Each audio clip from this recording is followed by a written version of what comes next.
کسی تنخواہ دار بھائی کے پاس اتنے پیسے جمع ہو گئے جن کے اوپر زکوٰۃ بنتی ہے، 40,000 روپیہ ہے، جون میں ہوا ہے، آئندہ جون تک 40,000 روپیہ پڑا رہا، اب 40,000 کے اوپر تو زکوٰۃ ہے، یہ بات تو واضح ہو گئی، لیکن مسئلہ یہ ہے کچھ پیسے بعد میں آئے تھے، باقی تنخواہیں بعد میں آئی تھیں، 40,000 روپیہ تو جون کا ہی ہے، 10,000 روپیہ کا اضافہ جولائی میں ہوا تھا، پھر 10,000 کا اضافہ اگست میں ہوا تھا، 10,000 کا اور اضافہ کس مہینے میں ہو گیا جی؟ ستمبر میں، ایسے ہر مہینے ہوتا رہا۔ اب جو بعد والے پیسے ہیں ان کا تو سال پورا نہیں ہوا، جو 40,000 روپیہ پہلے کا ہے ان کے اوپر تو سال پورا ہو گیا، ان کی تو 2.5% زکوٰۃ سمجھ میں آتی ہے،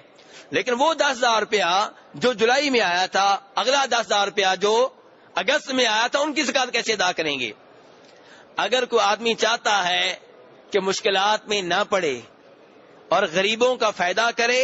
تو اسے چاہیے کہ جب آئندہ جون میں زکوٰۃ ادا کرنے لگے تو جتنے پیسے پڑے ہوئے ہیں ان کی زکوٰۃ ادا کر دے۔ 40,000 روپے کے اوپر تو بنتی تھی، جو 50,000 روپیہ اور بھی پڑا ہوا ہے جو بعد میں آیا ہے ان کی زکوٰۃ بھی ادا کر دے، اگرچہ ان کی زکوٰۃ ابھی واجب نہیں ہوئی، لیکن آسانی اسی میں ہے۔ اور اگر کہتے ہیں نہیں جی میں واجب نہیں ہے تو میں ایسے نہیں ادا کروں گا باقی کی، تو پھر آپ کاپی پنسل لے کر بیٹھ جائیں اور لکھیں کہ جون میں میرے پاس 40,000 روپیہ تھا، جولائی میں میرے پاس 10,000 روپیہ اور آیا تھا،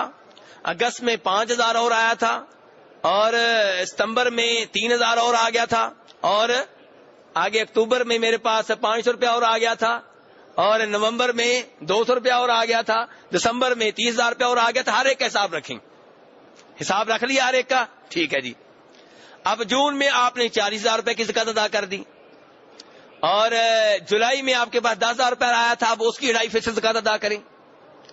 اور اگست میں کتنے 3,000 روپے آپ کے پاس آیا تھا، اب 3,000 کا 2.5% ادا کریں، پھر ہر مہینے کا الگ الگ آپ کو زکوٰۃ ادا کرنا پڑے گی، اور وہ حساب کتاب ذرا مشکل ہو جائے گا۔ آسانی اسی میں ہے کہ جب آپ کے اوپر بنیادی طور پہ زکوٰۃ واجب ہو چکی ہے، 40,000 روپے کے اوپر سال پورا ہو چکا ہے، تو جو باقی پیسے ہیں ان کی زکوٰۃ بھی اسی کے ساتھ ادا کر دیں۔ لیکن ایک بات ذہن میں رہے کہ جو پیسے بعد میں، یہ میں بات کر رہا تھا تنخواہ دار طبقے کی،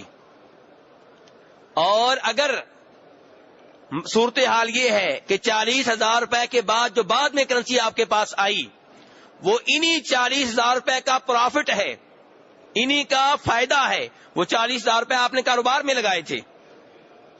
کہیں آپ نے لگائے ہوئے تھے، تو ان کا منافع آپ کو 10,000 روپے اور آ گیا، تو اب وہ 10,000 روپے کے اوپر سال ہوا ہے یا نہیں ہوا، اس کی زکوٰۃ 40,000 کے ساتھ ادا کرنی ہے، کیونکہ وہ انہی کا منافع ہے۔